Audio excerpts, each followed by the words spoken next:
ನಮಸ್ಕಾರ ಸ್ನೇಹಿತರೆ, ಹೇಗಿದ್ದೀರಾ? ಚೆನ್ನಾಗಿದ್ದೀರಾ ಅಂದ್ಕೊಂಡಿದ್ದೀವಿ. ನಾವು ಇವತ್ತು ಮಾಡ್ತಾ ಇದ್ದೀವಿ ಸಣ್ಣ ಸಣ್ಣ ಮಕ್ಕಳಿಂದ ಹಿಡಿದು ದೊಡ್ಡವ್ರ ತನಕ ಎಲ್ಲರೂ ಇಷ್ಟಪಡೋ ರೆಸ್ಟೋರೆಂಟ್ ಸ್ಟೈಲ್ನ ವೆಜ್ ಫ್ರೈಡ್ ರೈಸ್. ಬನ್ನಿ ಹೆಂಗೆ ಮಾಡೋದು ಅಂತ ನೋಡ್ಕೊಂಬರೋಣ. ಇದಕ್ಕೆ ಬೇಕಾಗಿರೋಂಥ ತರಕಾರಿ ಏನಂದರೆ, ಒಂದು ಸಣ್ಣ ಅದರಲ್ಲಿ ಅರ್ಧ ಎಲೆಕೋಸು, ಒಂದು ಅರ್ಧ ಹೊಟ್ಟೆ ಮೆಣಸಿನ್ಕಾಯಿ, ಕ್ಯಾಪ್ಸಿಕಮ್ ಅಂತ ಕರೀತಾರೆ ಅದು, ಒಂದು ಚಿಕ್ಕದಾದ ಕ್ಯಾರೆಟು, ಮೀಡಿಯಮ್ ಸೈಜ್ದು ಒಂದು ಈರುಳ್ಳಿ, ಒಂದು ಹಸಿಮೆಣ್ಸಿನ್ಕಾಯಿ. ನಾನು ಒಂದು ಪಾನ್ಗೆ ಒಂದು ಸ್ವಲ್ಪ ಎಣ್ಣೆ ಹಾಕ್ಕೊತಾ ಇದ್ದೀನಿ. ಬಾಣಲಿ ಇದ್ರೂ ನಡೆಯುತ್ತೆ, ನನ್ನ ಹತ್ರ ನಾನ್ ಸ್ಟಿಕ್ ಪಾನ್ ಇದೆ, ಅದರಲ್ಲಿ ಮಾಡ್ಕೊತಿದ್ದೀನಿ. ಎಣ್ಣೆ ಕಾದಿದೆ. ನಾನು ಇವಾಗ ತರಕಾರಿ ಎಲ್ಲನೂ ಆ್ಯಡ್ ಮಾಡ್ತಿದ್ದೀನಿ. ನೀವು ಎಲ್ಲ ತರಕಾರಿನೂ ಒಂದೇ ಸಲ ಹಾಕ್ಬೋದು, ಇಲ್ಲಾಂದರೆ ಮೆಣಸಿನ್ಕಾಯಿ ಈರುಳ್ಳಿನ ಆಮೇಲೆ ನಂತರ ಹಾಕ್ಕೋಬೋದು. ನಾನು ಎಣ್ಣೆಯಲ್ಲಿ ಫ್ರೈ ಮಾಡ್ತಾ ಇದ್ದೀನಿ ಎಲ್ಲ ತರಕಾರಿನ. ಜಾಸ್ತಿ ಫುಲ್ ಫ್ರೈ ಆಗೋದು ಬೇಡ, ಫುಲ್ ಬೇಯೋದು ಬೇಡ. ಒಂದು 70% ಕುಕ್ ಆದರೆ ಸಾಕು. ಫ್ರೈಡ್ ರೈಸ್ಗೆ 75% ಕುಕ್ ಆದ್ರೇ ಚೆನ್ನಾಗೆ. ಈ ಥರ ನಾನು ಒಂದು 5 ನಿಮಿಷ ಟಾಸ್ ಮಾಡ್ಕೊತಿದ್ದೀನಿ.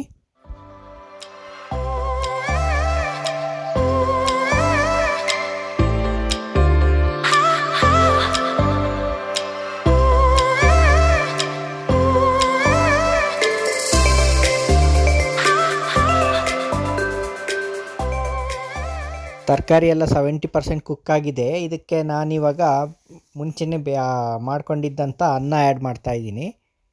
ಬಿಡಿಬಿಡಿಯಾಗಿದ್ದರೆ ಚೆನ್ನಾಗೆ, ಬಿಡಿಬಿಡಿಯಾಗಿದ್ದರೆ ಅನ್ನ ಭಾಳ ಟೇಸ್ಟ್ ಬರುತ್ತೆ. ನೀವು ರೈಸ್ ಆ್ಯಡ್ ಮಾಡಿ ಮಸಾಲೆ ಅಥವಾ ಸೋಯಾ ಸಾಸ್ ಎಲ್ಲ ಹಾಕೋಕ್ಕಿಂತ ಮುಂಚೆ ಸ್ಟವ್ನ ಸಿಮ್ ಮಾಡ್ಕೊಳ್ಳಿ, ಇಲ್ಲ ಆಫ್ ಮಾಡಿದ್ರು ಒಳ್ಳೆಯದು. ಏಕೆ ಅಂದರೆ ಕೆಳಗಡೆ ತರಕಾರಿ ಎಲ್ಲ ಸೀದೋಗ್ಬಿಡುತ್ತೆ ಅದರಿಂದ. ಇದಕ್ಕೆ ನಾನೀಗ 1.5 ಸ್ಪೂನ್ನಷ್ಟು ಸೋಯಾ ಸಾಸ್ ಆ್ಯಡ್ ಮಾಡ್ತಾಯಿದ್ದೀನಿ. ಇದಕ್ಕೆ ನಾನು ವಿನಿಗರ್ ಅಥವಾ ಬೇರೆ ಯಾವುದೇ ಸಾಸ್ ಯೂಸ್ ಮಾಡಲ್ಲ. ನಿಮಗೆ ಹಂಗೆ ಉಳಿಬೇಕು ಅಂದರೆ ನಿಂಬೆಹಣ್ಣು ಯೂಸ್ ಮಾಡಿ, ಟೇಸ್ಟ್ ಚೆನ್ನಾಗಿರುತ್ತೆ. ಈಗ ಇದಕ್ಕೆ 1 ಸ್ಪೂನ್ನಷ್ಟು ಕರಿಮೆಣಸಿನ ಪುಡಿ ಹಾಕ್ತಾಯಿದ್ದೀನಿ. ನೀವು ಹೆಚ್ಚಿಸ್ಕೋಬೋದು ಖಾರ ಬೇಕು ಅಂದರೆ, ಇಲ್ಲಾಂದರೆ 1 ಸ್ಪೂನ್ ಸಾಕಾಗುತ್ತೆ. ಈಗ ನೆಕ್ಸ್ಟ್ ನಾನೀಗ ಉಪ್ಪು ಹಾಕ್ತಾಯಿದ್ದೀನಿ ರುಚಿಗೆ ತಕ್ಕಂಗೆ. ನಿಮಗೆ ಎಷ್ಟು ರುಚಿಗೆ ತಕ್ಕಂಗೆ ಬೇಕೋ ಅಷ್ಟು ಹಾಕ್ಕೊಳ್ಳಿ. ಇದಾದಮೇಲೆ ಸ್ವಲ್ಪ ಟೇಸ್ಟಿಂಗ್ ಸಾಲ್ಟ್ ಹಾಕ್ಬೋದು, ಬೇಡ ಅಂದರೆ ಸ್ಕಿಪ್ ಮಾಡ್ಬೋದು, ಇದು ಆಪ್ಷನಲ್ಲು. ಪಕ್ಕ ರೆಸ್ಟೋರೆಂಟ್ ಸ್ಟೈಲ್ ಬೇಕು ಅಂದರೆ ನೀವು ಒಂದು ಸ್ವಲ್ಪ ಹಾಕ್ಕೋಬೋದು, ಜಾಸ್ತಿ ಹಾಕ್ಕೋಬೇಡಿ, ಸ್ವಲ್ಪ ಹಾಕ್ಕೊಳ್ಳಿ. ಇದನ್ನೆಲ್ಲ ಹಾಕಿ ಚೆನ್ನಾಗಿ ಮಿಕ್ಸ್ ಮಾಡ್ತಾಯಿದ್ದೀನಿ. ಟೇಸ್ಟಿಂಗ್ ಸಾಲ್ಟು ಸ್ಕಿಪ್ ಮಾಡೋದು ಒಳ್ಳೆಯದು, ಮನೇಲಿ ಮಾಡ್ಕೋತೀರಲ್ವ ಅದಕ್ಕೋಸ್ಕರ.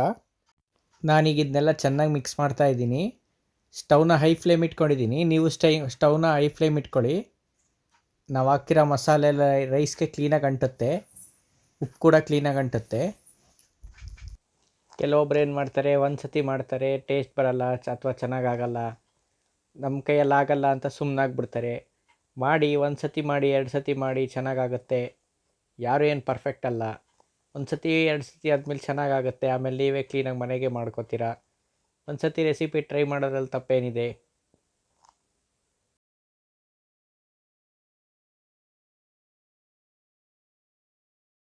ನೋಡಿ, ನಮ್ಮ ಈ ಫ್ರೈಡ್ ರೈಸ್ ರೆಡಿ ಇದೆ. ವೆಜ್ ಫ್ರೈಡ್ ರೈಸ್ ಸೇಮ್ ರೆಸ್ಟೋರೆಂಟ್ನಲ್ಲಿ ಯಾವ ಥರ ಇರುತ್ತೋ ಅದೇ ಥರ ಇದೆ.